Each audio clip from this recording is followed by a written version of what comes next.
Nowhere on this planet has there ever been or will there ever be anyone quite like you. You are the first you that has ever been or will ever be. And there are a few reasons why it makes sense to start here. The first is to put into context that this morning we are talking about a topic that is unconventional. When we look at any typical learning event, it's normally on a singular topic, not necessarily something about personal effectiveness, but this is really a topic that is the opposite of one size fits all. And we're talking about you. We're talking about your distinction and your uniqueness. So we're going to need to approach the presentation so that everyone has the benefit of making the most use of our time here, coming out of it with the most value of approaching the presentation in a different way. That's what the activities sheet is about. And thirdly is to put into context the topic. And with that, there's some cliff notes here with some background to what led to this. Jess and I were talking about this prior to the presentation. It was just actually 4 years ago on Leap Day that I set myself a deadline to publish the book. And with Z-isms and why does anybody write a book involving personal effectiveness? Naturally, it's to help people improve their lives. But it didn't take me long to realize that the book could not fulfill its purpose because reading it or listening to it, it doesn't lend itself to building the skills that you need to apply. So since then, I have developed somewhere in the range of 3, 4, maybe more amount of content of books in the form of learn by doing courses, 40 plus hours of curriculum spanning 90 to 100 different topics. And so the question coming into this presentation is, how do I choose? What is it in going deep on all of these aspects of personal development, self-improvement matters most to positively impact people's lives? And for reasons you are about to find out, the answers are presence and resilience. And that brings us to our presentation. Okay, well, when you see the header Z-isms 3.0, it's what I just described. There's the book, there's all the programming, and now we are here, like almost an hourglass, how everything comes back together, instilling presence and resilience. I have a number of different names. I'm playing around with this. Overcoming overthinking is another one that just to put in the frame of mind what we're looking to do here today. And when we think of resilience and presence, at first glance, it almost seems like they're apples and oranges, but they have at least 3 things in common. One is that they're interdependent. You naturally have to be present to be resilient, and it takes a lot of resilience to stay present. We're also getting into these being the 2 skills with the greatest potential. These are empirical skills. These are within us. They're within our full control, but we almost have them on autopilot. They're somewhat subliminal. They're underdeveloped. And I think it's important to approach this as being skills. Think of in terms of your resilience and your presence. Most people don't really consider that. And so again, the approaches that I'm going to go over with you, the uncommon mindset reset skills, they also naturally apply to both. And also what Jess and I were talking about, these are foundational for many, many other skills to help you be effective, whether that's on the personal effectiveness side or in a professional context. So when you look down at the bottom here, you see that little book symbol. That means I'm not going to be reading the slide to you. It's necessary for us to get through a fair amount of content here for everyone to stay with the content, but there's just too much for me, and I don't think you need me to spoon feed you here. But generally speaking, I think we're all familiar with resilience. This is just to get everyone on the same page, adapting to challenges, recovering from setbacks, really keeping things in perspective. So I'll just give you a moment to just look at this. I don't mind slowing down and having a moment of quiet. It's not a bad thing.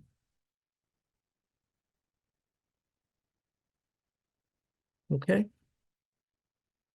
And over to presence, we're really looking at engaging with what's happening in the moment, noticing and doing more of that on a regular basis.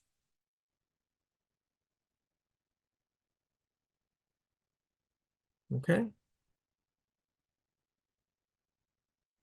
So let's get into the presence paradigm. I really look at this as comparing life currencies. Most of us are really focused on time, it being infinite, constant, our time management. When we get into energy, it's multivariable, it ebbs and flows, and presence is absolute and intentional. You're either present or you're not present. And so if we look at it more in action in a day in the life, time equates in a lot of ways to productivity. What did you do? What did you accomplish? Over energy, it's going to be associated with well-being and how did you feel? How did you feel today?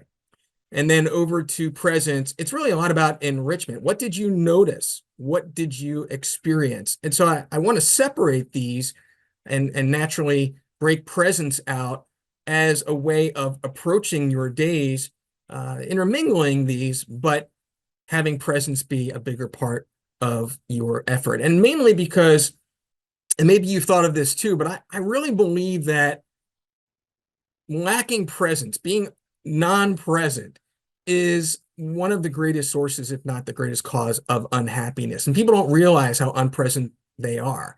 And in the interim, we're doing all this overthinking, and it's the biggest diminisher of our quality of life. So we're going to our first activity. We're wasting no time here. We're going into the word cloud.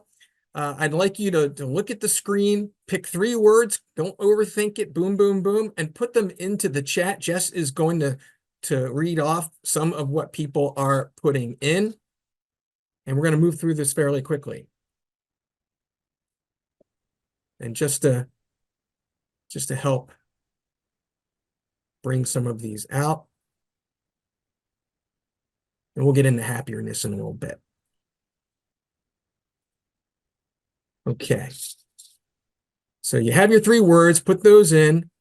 And Jess, are they coming? I can't see the chat, right? I'm in presentation Yes. mode. Go ahead. Yeah, we've got some great words here. We've got passion, gratitude, humor, positivity, kindness, joy, wisdom, respect, positivity, joy, gratitude, love, fun,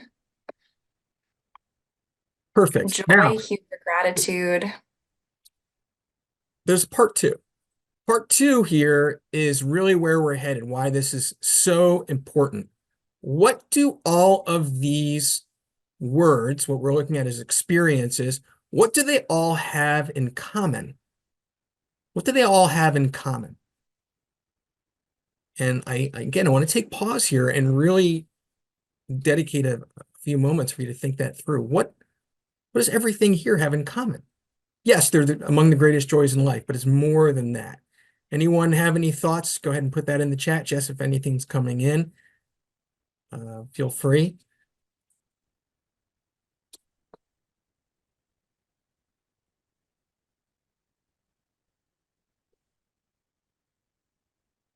That they're all positive feelings. They're all positive. Yeah. And they all bring joy and positivity. Yes. Now, as you continue to consider that, this really goes to the heart of why we're talking about resilience, and in this case, especially presence. What makes this so important is that everything you see here can only be experienced when you are intentionally present. So the point and why I'm putting this up front, and it goes to the fact of why these topics matter, is because if you're going to work on your your skills in these areas, and you have to choose. We all are so busy in life. If we're going to really work on ourselves, what matters more? You're going to want to have the incentive to do it, to continue to do it. You want to experience the outcomes of trying. And so in the example of presence, the more you notice what you're noticing, the more you're going to realize that you're being more present, and the more you're going to want to be more present. So there are innate incentives that go into this enriching your life, this having a lasting impact. So just clean that up, and these are some of those slides. Happiness. Some of you may have seen what I've been writing lately. Again, we'll come to that. What you're looking for is to say wow more often. If you're saying wow, you're doing something right.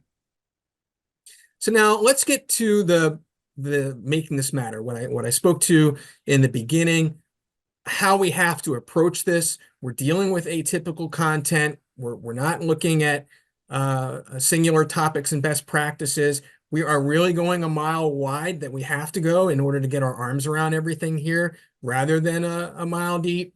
And so that's another reason why we're covering as much content, really looking to improve life the most. But we have to break some rules in the sense that these slides are content heavy. I will have the symbols in the lower corners of those slides where I'm looking again for you to read. There are some slides that have a camera where you might want to take a screenshot, although we do have the activity sheet relevant to that. And we're talking about being distraction free. I know when I attend a webinar, I'm listening and I might be doing something else because of what this is. I you're all big boys and girls, but I really want to encourage you to stay focused and participate and read the screen and jump in with these activities. Stay distraction free. And as part of the experience, maybe tune in to how you're struggling. Like, squirrel, right? You're over here, you're trying to pay attention, and then something grabs you over here. It's almost like when you're like the meditating, right? Come back to your breath because you're getting distracted. Same thing here. All right, so one of the things that we are looking to is, well, what are the outcomes that are important to each one of us? Again, the one size doesn't fit all here. So the purpose of the worksheet in these next couple of slides is to help you customize what matters to you, what resonates for you. Now, I do this presentation for a number of professional organizations, including the Association of Talent Development and organizational development groups. And they have this model that they swear by, and we're naturally up in the green category here around building personal capability. And there are general topics that they can only fit in the one area. Certainly, lifelong learning, emotional intelligence, and communication, decision making. Those are really a lot of the areas where we are. But when you look to the right, the empirical skills, the presence and resilience, these being experiential, these being innate inner work is really where that is. Those have nothing to do with engagement in interactions, right? Conflict, emotional intelligence, all the things that you see there at the bottom, communication, that has a lot to do with more than you. But it's another reason why we're focused on presence and resilience. So as you look at that on the right, I want you to pick 3. And we have time at the end. We're going to be coming back to this in a breakout group. So these next couple slides are important. Pick 3 it's okay if it's in the bottom. That's why it's there. Active listening, goes, a lot of these go in both categories. Active listening is, naturally a big part of presence into itself. All right. Everybody got that? If not, there's a camera there, and take a picture. Okay, now over to potential learning outcomes. And again, there's more here than what is possible for everyone. It's more a matter of tuning in. A lot of people, for example, are challenged with counteracting negative self-talk. Some people are maybe focused more on confidence, others on feeling like I experience a lot of worry, or I make a lot of assumptions and I waste a lot of energy on that. Again, pick 3. Take a picture of this, because I am going to keep moving uh, if you've got that. Okay. And you know yourself. So unless you look at the screen, it's going to take you just a few seconds to know what matters here. All right. So let's get into the lingo. Certainly, coming off the book, I'm always asked, what's a Zism? And we all have these life lessons. These are the insights to live by, the subtitle of the book, that we all share with whoever it is that we're giving advice to. What are those phrases that you're continuously repeating to people? And you may know I have a podcast, and that on the bottom third of the show, my guests, when I do the guest episodes, they share their 3 insights to live by. And I just dropped show 109 yesterday. And what's interesting to me is that through, I don't know, 80 plus guest episodes, and they all share 3, I rarely hear anything the same. Everyone has something different. And so what are those for you? And I'd like you to write that down in that next slot. Okay. So by way of introduction, you already heard me speak to some of the work, the book, the podcast, all of these courses, but I wanted you to just see on the left-hand side of those course modules, the areas where I have been focusing and where presence and resilience lie, and why it is that, again, we're front and center with these different things. Certainly mindfulness is going to be coming into the presence category. These overlap. Energy will be addressing to as well. Lots of this on my site. Let's get to the universal truth. This is something that I have had different applications for over the years, but I think we can all agree there's no substitute for experience. That brings us to the next 3 slots in your activity sheet. I'd like you to consider and write down your 2 top professional accomplishments, your greatest achievements and triumphs, and your 2 major adversities overcome. You have that on the sheet, so I'm going to keep moving. While you do that, I asked you not to multitask, but this is going to be the one exception so that you're not necessarily entirely focused on me. I want to share with you what my answers are here in the area of profession and my career snapshot. This is really my 3rd career. I worked for marketing communication companies, agencies in and around Philadelphia for the first 12 or so years of my career. Started my own company in 2002. I've been an entrepreneur ever since. And then in 2005, I founded a nonprofit called the Internship Institute, which ran another 15 or so years right up to the pandemic. And that certainly had a major blow. And when I published the book, I really hadn't expected to do what I'm doing now. Quite honestly, I was between grants. I was going back to work on the nonprofit, and resilience was a major factor for me in starting over at 52, 53 at the time. Hard to believe it's just now 4 years since the pandemic. It seems a lot longer ago, as much as that dominated our lives, but that's how it affected me. But as I look at this, and I look back, I mean, the books, the courses, what I'm doing now, absolutely what I'm most proud of. And then over into my defining life experiences. Again, we're talking about personal effectiveness. I want to share some personal things about me. What drives some of the content and lived experiences that are factored into the insights that I'm sharing with you. One of them is that I'm a lifelong ice hockey player. And I was captain of Temple, and we were undefeated champions. And that experience, if you're a hockey fan, of throwing gloves and throwing sticks and everyone jumping on each other, that's I got that. And to me, that was more than just the moment. It was the bonding experience that was a personal triumph. And then certainly, even though there's a negative to it, I've had to contend with depression since my teens, and getting through the various cycles of that, staying healthy over the past 10 years or so, never not having that episode, being able to share with people how it is that they can save themselves from dropping too low. That's, I consider, a personal triumph. I lost my brother Dave in 2012, which has really led to that last bout. But the challenge that I, in my greatest adversity, overcome was my mom. And she, this is many years ago, had a routine surgery in the early 80s, and in a blood transfusion before it was screened, contracted HIV. Mm. And we saw her through that.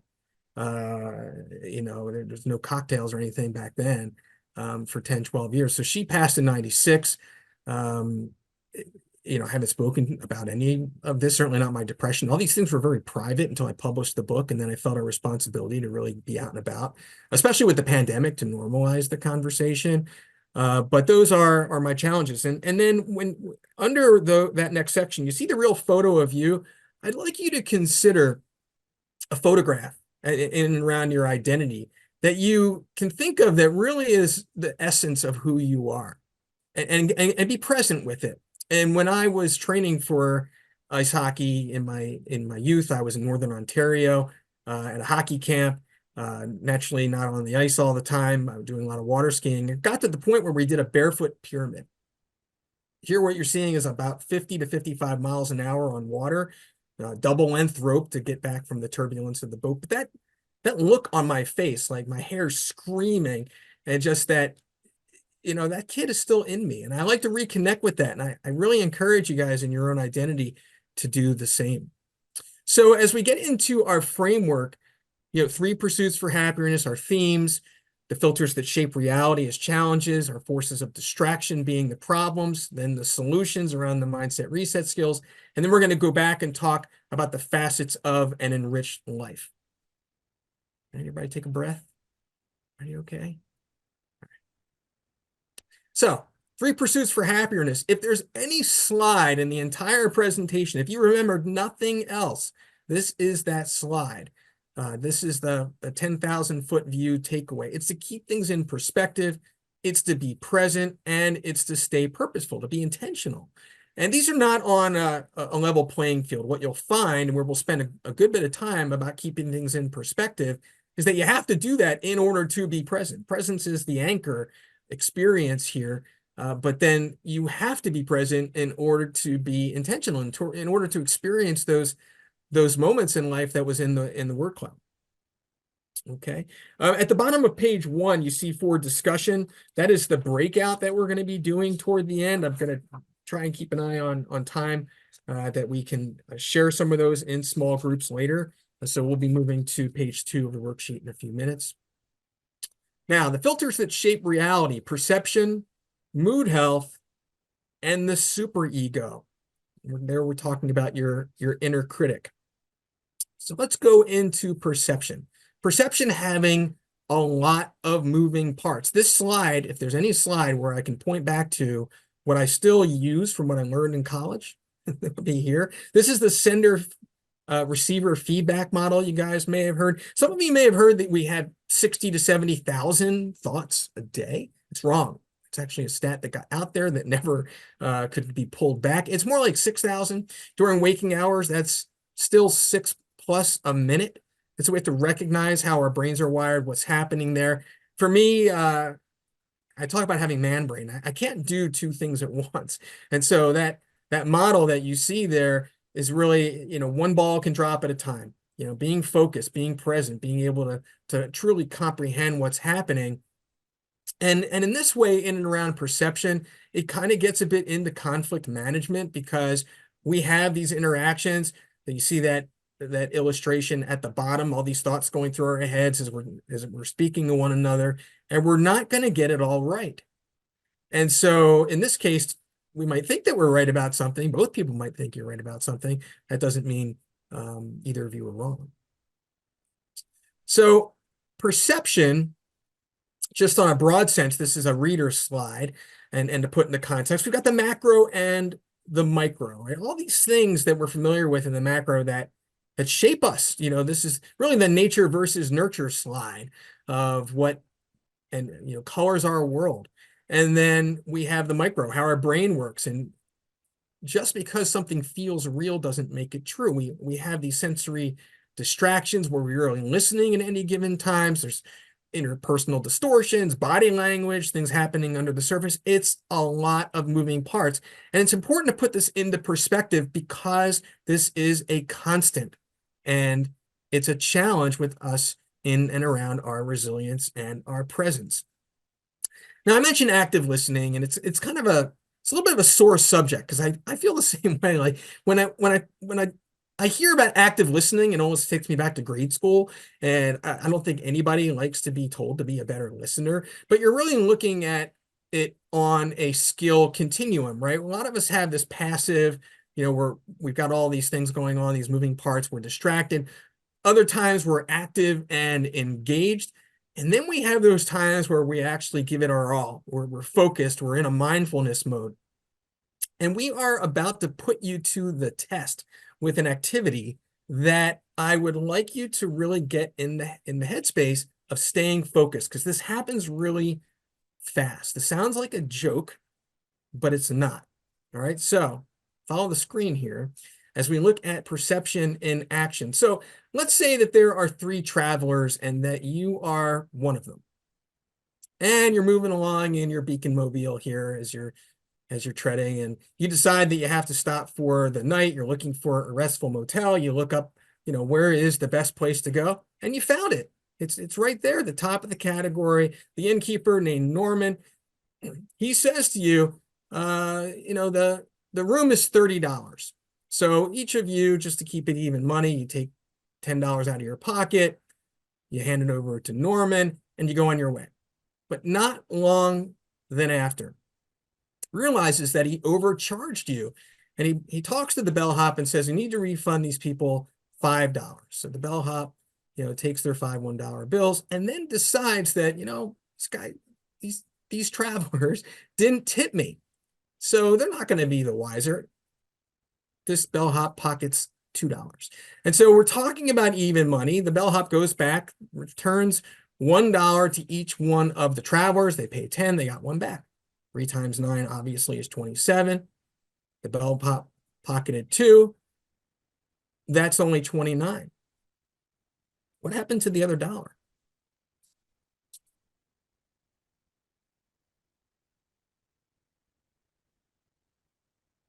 And I'll let you just kind of like, what just happened? So I'll let you take a look at that.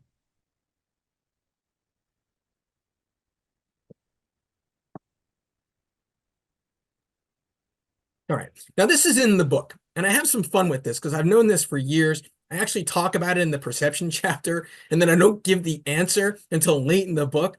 But I'm going to tell you the answer. And the answer is that we're not talking about $30. We're talking about $35. Once the refund is given, and it's almost like a shell game, the way that it's told, it appears that the dollar goes missing. But it really doesn't, because that's not the same amount of money that you're talking about.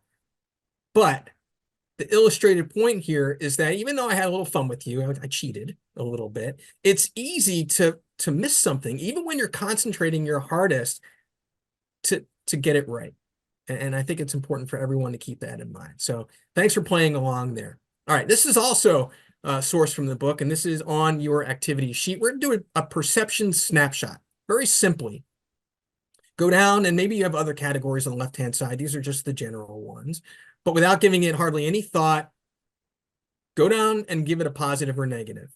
Everything's going well. Maybe, the job or my finances or whatever goes on negative column. Boom, boom, boom. All right. So you have that on the sheet. I'm going to keep moving. Look, everybody's going to have a negative. It's very hard to stay in the positive column. But it's important also to put your perceptions into context. If you go through that and you look at the fact that your basic needs are met, the people around you are healthy, you're doing well in life, you're taking vacations, embrace that gratitude. This is about stopping all the moving parts as an activity. What is actual versus what is certain? This has a lot to do with the overthinking that traps us. Is something happening, like a worry or an assumption? Is it really happening? Are things as bad as you think they are? Or have you overcome something before? What can it take to take that one situation to improve? What will it take and how? Right. So these are some simple questions, but important as an activity. Could the solution just, take a breath, just adjust your perspective. All right. So over to the second part, mood health. Again, this speaks to my experiences with it. This is not a clinical term. This is more about normalizing the conversation. But when we look at mood health, if it's anything, it's kind of on that spectrum of depression, anxiety, bipolar. We're not getting into crossing into some of the more complex areas. It's meant to be practical and universal. So almost like a thermometer, when you look at that mood scale on the right, everyone has to manage their mood. Everyone experiences mild depression. Really, the difference, speaking from experience, is that uh, depressives don't have the elasticity to bounce back. You just keep sinking. It's like being in quicksand. So, the longer that you have it go, the tougher it is to escape. And on that point, I do want to mention something very practical. I have this on the website that I'll speak to actually in a moment. Okay, I'm stealing my own thunder. So when we get to the fact that we all have these chemicals we're familiar with in our brains, you can look at it like we have a biochemical reality. Not only are the chemicals affected by anything, our diet, a cloudy day, uh, not going to the gym, any of these things are affecting us at all times. Again, a lot of moving parts happening day in and day out. That's the point. So I want you again into the next area of your activity sheet. Think of something that is intentional mood management. Now there's an hour here in the graphic. That's something that you might work up to. Think of it maybe in 10 minutes. That's the activity. What would you do if you could you're in the middle of your workday, you set an alert on your phone to help get better at what it is that we're talking about. You're going to take 10 minutes to do something. Maybe something upset you. You want to boost your mood. What is that? So go ahead and do that on your worksheet. Maybe build up to 20 to 30 minutes. Mix it up. Everybody has a favorite song. That's always a good one to put in. Okay. And then on my website, there's really no topic I speak to that's any closer to my heart than this. And I have a lot of resources on the website. I've got the audiobook chapter on mood health reporting there. I've interviewed guests from NIMH there. I was on a podcast that I'm really proud of, a two-parter that's on there. Probably the one I was most personal on has about 13,000 listens. So I feel really good about that. But on the website is the Depression Defeater. It's a tool from the courses, among others, that I make free on the site. And it's based on a 3-day rule. This is something that I have found to be extremely effective because I'm always going to have a bad day. I'm always going to have 2 bad days. If you're an entrepreneur, as many of us are, that's easy to happen. You're going to get kicked and punched all the time in what it is that you're trying to deal with. But if you get to the 3rd day and you're really starting to sink into the quicksand, I self-parent. It's non-negotiable. I get into doing the things that are in and around the mood booster. I have to work out. I have to sweat because if I get to a day 4, it's going to take me to day 5 or 6 to get back. It starts multiplying for me. So that's knowing myself. That's how I am. But that 3-day rule, that's also I speak to that at length in that interview that I mentioned. I think and suggest as a takeaway, if nothing else, when it comes to your mood management, you'll find beneficial. Okay, over to the super ego. And we're not going to get into Dr. Freud 101 here too much, but just so you can distinguish between the id and ego and superego. This is where your inner bully is. This is your imposter syndrome. We have our automatic negative thoughts that are going on that are coming at us. We can't necessarily control them, but we can start working toward allowing those thoughts to control us. That comes down to corrective self-knowledge, your inner coach versus your inner critic. So the first thing is, well, what are you saying to yourself? If this is if you put down on the first sheet, this is one of the things that I want to work on, that negative self-talk, you gotta tune in because this is happening subsurface. What are you actually saying to yourself? What are those issues? And then what are the countermeasures? What can you say in kind? Now, you also see this on the worksheet, another practical tactic. I want you to name your inner critic. The name of your inner critic has to be something that it can't be anybody you know. Like mine is Fred. I don't know any Freds. I've never known a Fred. You don't want to associate your inner critic with anyone that is in your orbit or that you think about in your life. So play around with that, but it's more than that. I want you to humanize it. What's Fred's personality? What does Fred look like? Because you'll find if this is something you're working on and you have these thoughts pass and you tell Fred to piss off, take a hike, you're going to start realizing that your inner critic is not you. It's your wiring. It's these habits that have formed over the years, and disassociating is going to really help. Okay, so we spent a good bit of time on that because it's at the foundation in and around these three filters that shape our reality as you see those challenges that we are contending with. So now we're going to get into the problems, the three forces of distraction. And here we're going to move fairly quickly. Your past baggage, your future uncertainties, and your current ants, your automatic negative thoughts. A lot of science behind ants. We could do a whole presentation on ants.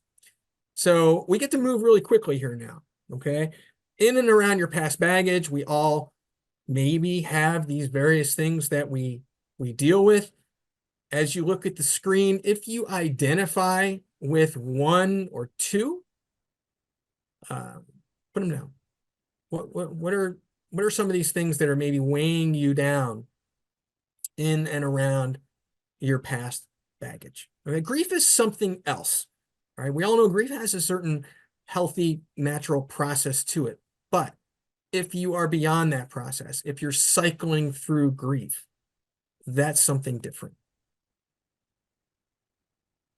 Okay, so here we're talking about rehashing. Next, your future uncertainties, worry, anxiety, fears.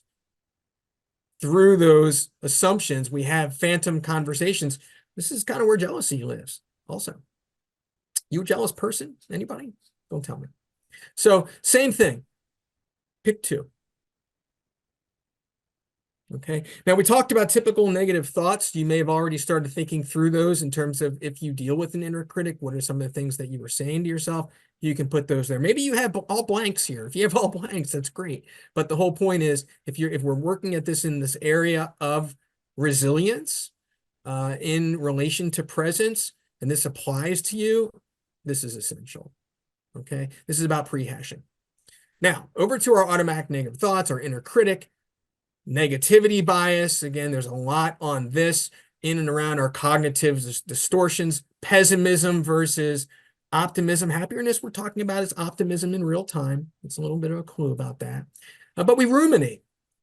We ruminate about everything from all the things we just went through, past baggage, future uncertainties. It might be a recent event or a conversation or an argument we had or those phantom conversations we anticipate that we start running through our brains about having that conversation and what's going to be said, what they're going to say, and all of that, right? We do this all the time. You got to tune in and really start fighting back. So in and around this rumination, developing a reflex, looking for the silver linings. And the science here is relevant. I think we're all different. But these stats are extremely high. When they talk about negativity bias and how high we attribute things to negativity or how repetitive our thoughts are, I mean, maybe I don't identify this because it doesn't apply to me. I don't really think I'm nearly that high, but it's high enough that it's relevant to share. Okay, so again, back to our anchor slide. We're here at home base. These three things that matter most, keeping things in perspective, being present, staying purposeful. We have now just covered the three areas of keeping things in perspective, right? Your reality filters, your distraction forces of unpresence. If you want, this is just a kind of, catch your breath. What did we just cover? Where are we? Okay. All right. So now we're into the mindset reset skills. We're into the solutions. This is the good stuff, right? Self-kindness, earned confidence, and amplified awareness. Now, I think self-kindness gets a little bit of almost like resilience and presence. It feels a little soft to a lot of people. Self-kindness, like be kind to others, be kind to myself. We're looking at self-kindness as a skill. And in my view, from when it comes to personal improvement, personal effectiveness, I don't think there's anything more important. And the reason is because It's definitive. Across these areas, when it comes to improving ourselves, and we really work on ourselves, all that inner work. And let's say it's confidence, and we want to be more confident, and we feel a certain way about ourselves, but it's really hard to get your arms around it. And how do I get from here to there? How do I get there and then sustain feeling more confident, for example? It's nebulous and it dissipates, and then we get discouraged because it doesn't stick. Self-kindness is straight up. You are either being kind to yourself or you are not being kind to yourself. So there's no in between. This is really where you're addressing, in particular, your past baggage. It's not kind to yourself to keep on resentments, right? Forgiveness is about you. You've heard that part too. This is where you draw the line that your inner critic does not cross. It's definitive. You start having that negative self-talk, that's not being kind to yourself. Stop that. Draw the line. Okay? Non-negotiable. So yes, we're talking about self-compassion, relying on your self-kindness as a barometer. We're all human. We have to accept our imperfections, choose progress over them. Okay, over to earn confidence. This is my chapter 1. This is one of the reasons why I wrote the book. And the origin, quite honestly, of this had to do with my mom, and just the resilience that went into having to cope through that very difficult challenges. We all have our difficult challenges. And I want to remind you, where earned confidence comes in. Frankly, it goes back to where we already were. On your worksheet, your top 3 professional accomplishments, your personal triumphs, your adversities overcome, you've taken stock. These are the sources of your earned confidence. And the same thing with self-kindness. Your earned confidence is definitive. You can't argue the fact that you're still standing, that your resilience has gotten you to this point, that you've already made it through everything that you have. And if you've done that, that means you've proven to yourself that you're fully capable of overcoming and coping with what happens in real time. So you only need to deal with the real. So this is what counteracts worries and assumptions and all the other uncertainties. If those are things that really apply to you, you want to be in the area in and around earned confidence. Take stock, remind yourself about those defining experiences. If you have to, just buy into it. That's really where it is. Do you buy into the fact that if we step back on a topic, why should you be anything? Is there any reason why you should be anything less than kind to yourself? All right, that was the topic at the top of that slide, to be definitive. If you have a hard time answering that question, then you know where to begin. But it's really meant to be rhetorical. And the same thing goes here in terms of it being definitive. It's undeniably unnecessary to get caught up in worries and anxieties and assumptions, all these things that cause this overthinking, that take us out of the present. You need being intentional to fight back. It's worth it to fight back, to experience those joys in life that we had on the word cloud. So again, no matter what happens, you can handle it, and you do. What choice do you have? That's life. And so if we, I like, this is not, I heard someone say this, I added this to the slide, I really like it. If we have the ability to worry about the future, then in the shifts that we're talking about here, we have the ability to imagine a better one. So try making that shift. Now, amplified awareness is really about catching your ants, right? Because these automatic negative thoughts are happening somewhere between the subconscious and the conscious mind. And the inner critic is in there. And you may, if you've ever experienced depression, true depression, you might go half an hour and realize I just beat myself up and didn't even know it. So it's that amplified awareness that is necessary to start tuning in, being present in order to really check in with yourself, to repel the ants, recognizing that thoughts aren't facts, recognizing that your inner critic is not you, whether that's Fred or Wilma, however that works for you, come back to that. You're on autopilot, but you can extinguish these ruminations. Being purposeful and self-kindness as a skill comes into play here. The things that you hear about, giving yourself grace, doing these self-check-ins, reframing, affirmations, gratitude. That's where that lives and breathes here too. So another snapshot slide. Although these are not apples to apples, you're generally looking at the problems and the solutions and the antidotes. Your self-kindness to your past baggage, or confidence to your uncertainties, and then your amplified awareness on your ants. Okay, I mentioned it. I'm getting to it. It's really one of my modern focus.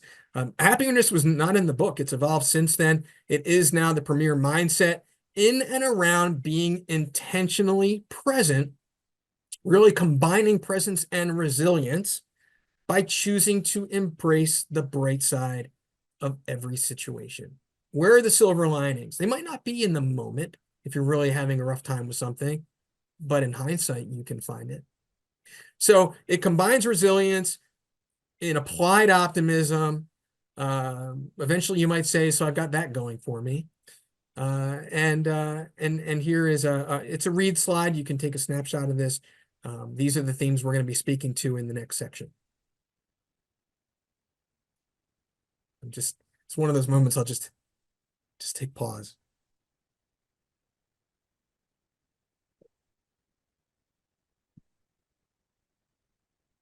Okay, we're into section 3.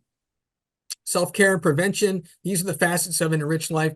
I am going to be getting into these. I'll be covering some a little bit more than others, but you're mostly familiar with what we're about to talk about. This would be conspicuous in its absence. This really goes back to, why does it matter to me to really make an intentional effort when I'm in a place to work on myself, to focus in on resilience and presence, the benefits that I'll experience as a result of doing that, and what goes into that. So certainly there's self-care and prevention. I don't put myself forth as the guru in any way on diet and exercise. I certainly have some of these. There's a self-care report card on my site. Some of these tools I have. Same thing in and around emotional intelligence, things that are overlapping themes: compassion, resilience, conflict resolution. All that goes in here. Being a life athlete. I have a chapter in the book on prevention. Few of us really think about things that never happened, because we actually, the best way to manage the problem, right, is to not let it happen. And we do this all the time. It might be something simple like baby proofing, or putting sun lotion on, or backing up our computer, or having a spare key. All these things that we do routinely save ourselves a lot of trouble. It's almost pre-resilience. So I just want to kind of acknowledge it, because prevention can be the cure, and encourage you, if you haven't, back up your computer, back up your phone, whatever you need to do there. I mentioned the self-care report card. This is on the website. Really simple activity if you want to give it a try, to keep tabs on yourself. You do this once a week, once a month. It takes 3 seconds, and I sourced from all the top places, Mayo Clinic, on where these should be. Okay. I do whole presentations on energy consciousness. It brings us back to our shifting paradigm around time, energy, and presence. And we think of energy in different modalities. So the first naturally being personal energy, right? That middle section of that graphic. As an entrepreneur, I have found it beneficial to manage my days, when I can, more based on my energy than on my time. When I have a greater mental acuity in the morning, or whenever that is, typically it's in the morning, I get my writing done.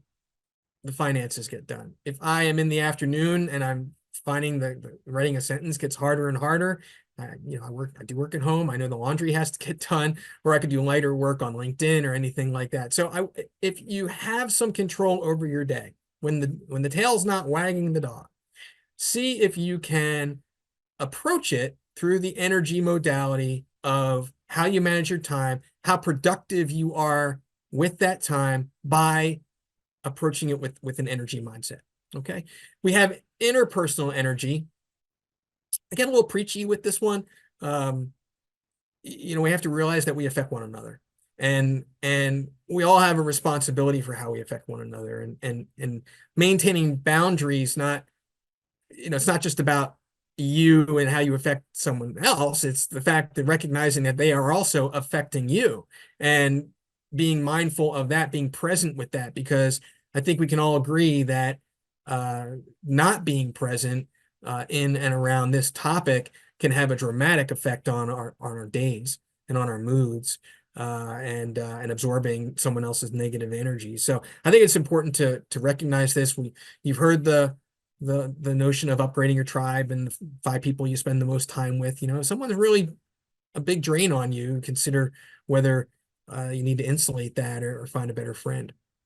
Universal energy, uh, whether you subscribe to the law of attraction, manifestation, or whatever that is to you, um, it's less about your belief system as it is acknowledging that that's something to you in your belief system. But you are responsible, what you put out into the world, magnetism. To me, I think that, and there's a chapter on this one too. I think that the law of attraction comes down to expectations. When you look at thoughts, words, feelings, and your vision, they all align in and around what you expect. And so if there's a Z-ism on this point, it's what you expect tends to happen. So manage your expectations accordingly, because if you're a worrier, if you put it in this modality, if you're a worrier and that's about something happening that you don't want to have happen, it might manifest as a result of worrying. And then it reinforces that you worried about it. And it's a little bit of a vicious cycle there. So you might find that interesting. Okay, so we're getting into having an experiential mindset.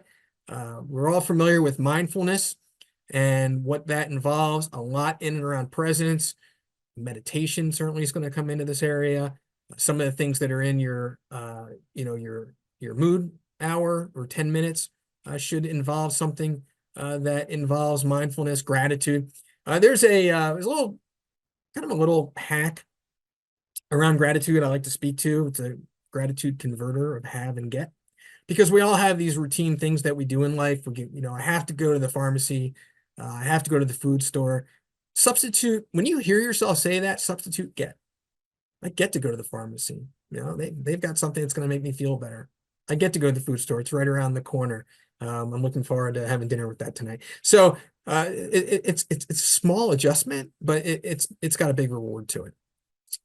Okay, so an experiential mindset. There's Marvin. He's one of my favorite dudes. We're into passion, alignment. This is where happiness is. This is, again, not necessarily my full area of expertise. I am actually partial to Ikigai.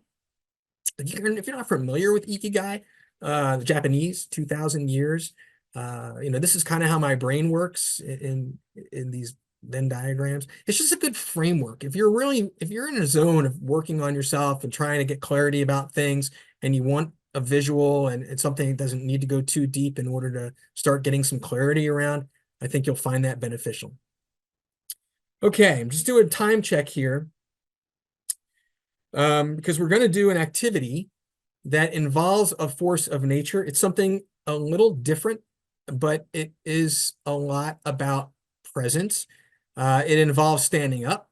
It involves either stepping to the side of your computer, or you can turn off your video for a couple minutes here.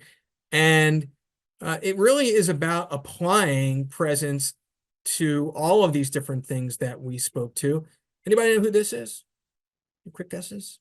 What that looks like? A couple hints that are in the visual, like that apple.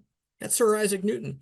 And he invented not only algebra, no thanks, but gravity. And so we are going to do a gravity activity here where I want you to experience what it is. And what I mean by that is, if you were to imagine that you lay down flat on your back on the floor, and someone of equal weight to you stepped on your chest, how would that feel? Right? That you wouldn't be able to take it. You feel crushing. And the reality is that gravity, that pressure underfoot is there all the time. So what we're going to do here is we're going to try and experience it in the reverse experience of what that feels like. And I'm going to walk you through it. So please stand up, step aside, stand up, and or turn your camera off if you're more comfortable. or you don't have to turn your camera off, but you are going to be closing your eyes in a moment. So what I want you to do is you're going to face the comfortable part of your room, whatever's feng shui to you, the door, the window, just so it's as natural as possible. You're going to be shoulder, feet square, shoulder length apart. Just take a couple breaths and just start centering yourself and get into the moment. And if you've never done this before, it might surprise you.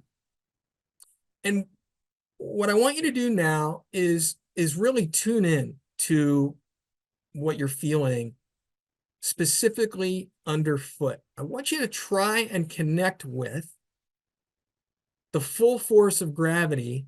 You should feel like you're almost like you're sinking into the floor.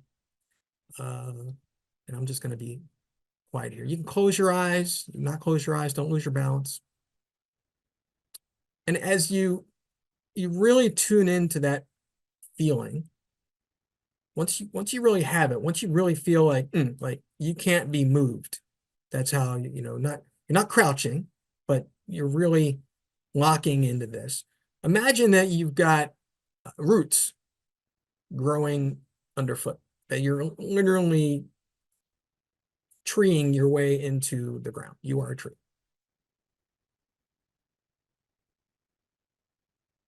I'll give you a moment to do that.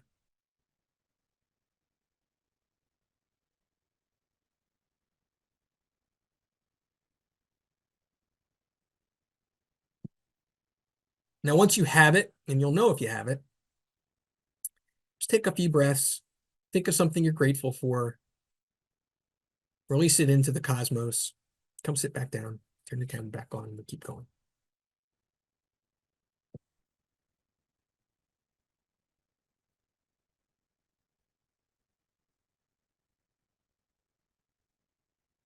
Now, again, I wonder if you enjoyed that experience, if you experienced it, what I was going for you. If you didn't, if you had trouble with this, and you want to try it again, try it with barbells, like 10-pound barbells in each hand, and that'll kind of force your way down into the floor, and it'll start to give you that experience. And there are applications for this.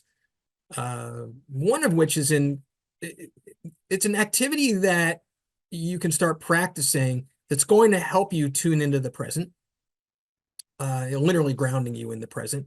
I find it especially helpful in and around interpersonal energy management, especially when it comes to conflict avoidance. So if you are in a situation, for example, where you're tuned in, you're realizing that for whatever reason, someone had a bad day or things are getting a little elevated and you want to keep your cool and stay poised, just go there. Just ground yourself, and you'll kind of go shields up, and you'll be able to recognize that, okay, like it's that moment right now, and I'm just going to keep my cool, and I'm just going to deal with this on a face level and not get sucked into the energy and lose my cool, right? So that is as maybe hokey as some of you may have found that, there are practical applications for it. I find that very beneficial. It takes a little practice to be able to get there quickly, but if you try it, I think you'll like it. Okay. In this case, in and around presence, even if this is not something that you want to do, if you take a walk in nature, try taking 25 steps and pay attention to your feet and the force of yourself on the ground. So be where your feet are is a reminder about staying present. If you're tuned into where your feet are, you're in the moment. Okay, so more about living presently. We're getting now close into our breakout. And when time flies, are you having fun? Are you experiencing the moment, or are you distracted from the present? I have a theory. I think the older we get, the less present we are. When we were kids, and our kids, we all, we have kids or grandkids, we only experience life in the present. There's no thinking about what happened yesterday. There's no worrying about, what's coming up later or tomorrow. You're just present. And so over time, uh, the challenges of life start taking over, and we're reprogramming our brains. Next thing you know, days are blowing by, mornings, afternoons are blowing by. Where'd the time go? Because you were either in your head or you just never were present. So consider, doing some things that you can practice. I've got the 1 hour mood boost, but let's stick with the 10 minutes. Try it. Set an alert mid-morning, mid-afternoon, mid-evening, 3 alerts a day. That's only 30 minutes. Do it for 5 minutes and see how that goes. Try something different. Just be.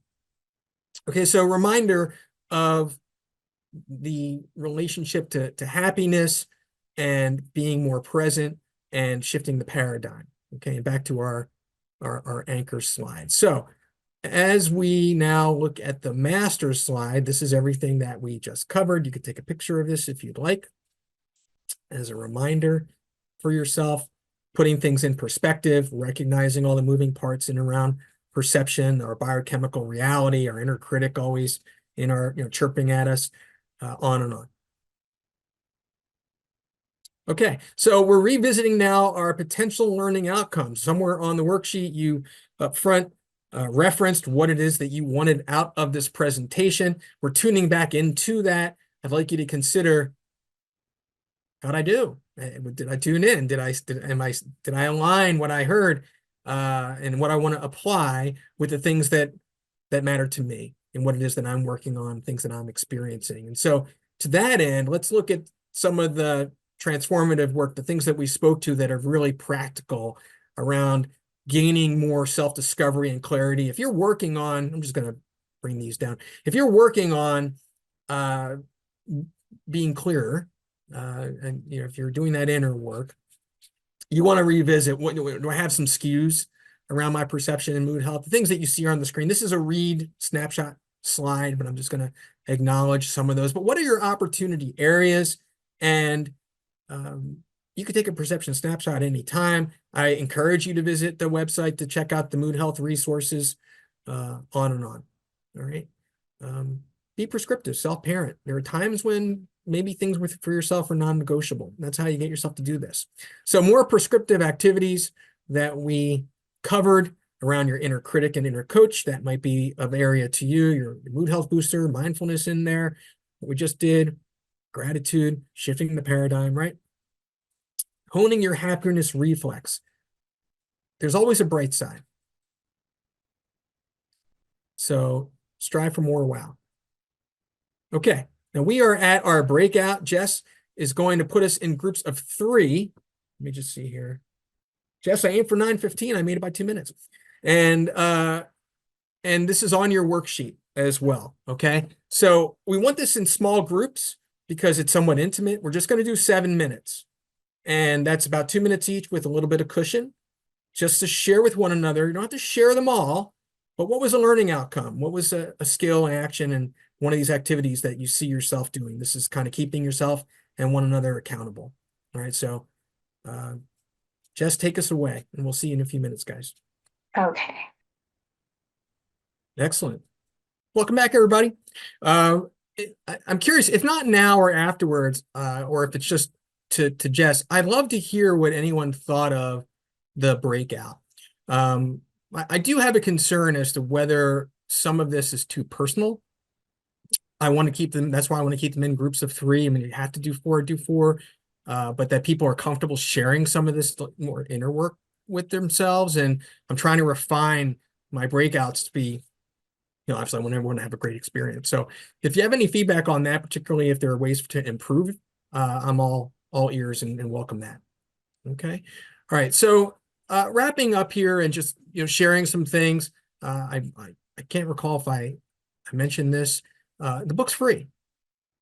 ChatGPT didn't write Zisms for me. I wrote it to impact people's lives.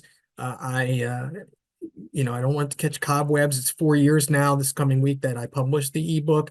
That's available. The audiobook is actually quite different. I adapted the chapters into episodes of the podcast over time and then strung them back together to be more conversational. So if you like audiobooks, I think you'll really enjoy that. That's only available commercially in my courses. I don't even sell that online. At that point, it wasn't worthwhile to do. So I'd love for you to experience that for yourself in your company. Everything here is free. I'm not selling per se in that regard, but the starter course, the mindset reset course, these being experiential courses, you can go on my website. We can have an all-day conversation. You're only going to get it so much. You can't fully convey what can only be experienced. And so for companies that are interested in this, or if you know of companies interested in this, I will do this for free with them and have a couple, one or two peer cohorts. These are best done in groups of 3 or 4. For my own purposes, desired outcomes, you have a better sense of me. I certainly am hoping to have some things come out of this, be that introductions and meetups, companies or clients where I can serve their people, do workshops. Jess and I were talking, like, I easily can turn what you're looking at here today into a half day or even a full day program. And then I certainly wouldn't ask for anything for free on a referral basis. I also have set an intention to do more speaking, getting on stages in the coming years, really speaking to these topics in particular.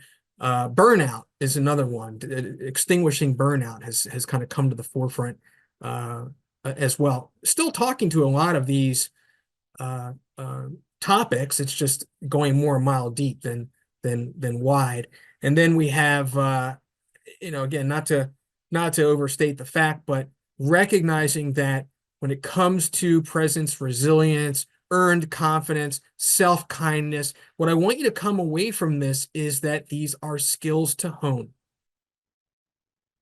That you reframe your takeaway about resilience is not just, well, I've been through this or that, or when I don't get ketchup at the drive-thru, I won't freak out. Oh, that's a good example. Day in and day out, I keep practicing at this. And certainly this is the slide that I sought to get my name on as many times as possible. You will see I succeeded in doing that in all these different ways to get in touch with me. I just started a LinkedIn newsletter 4 weeks ago called The Bright Side. If you're not connected with me on LinkedIn, I certainly welcome you to subscribe to the newsletter. Issue 4 came out today last one was about earned confidence. This one puts earned confidence into action around outsmarting your worries and assumptions. So that goes more the mile deep on that very thin slice slide in and around worries and assumptions. That's today's article. So I hope that you guys enjoy that. The response has been incredible. I'm at almost 1,800 subscribers in a month. And I'm like, oh, wow. Ooh, I guess I have to keep doing this. It's like a big responsibility. And I've been working at that. So thank you very much. That being our presentation, we have a few minutes here.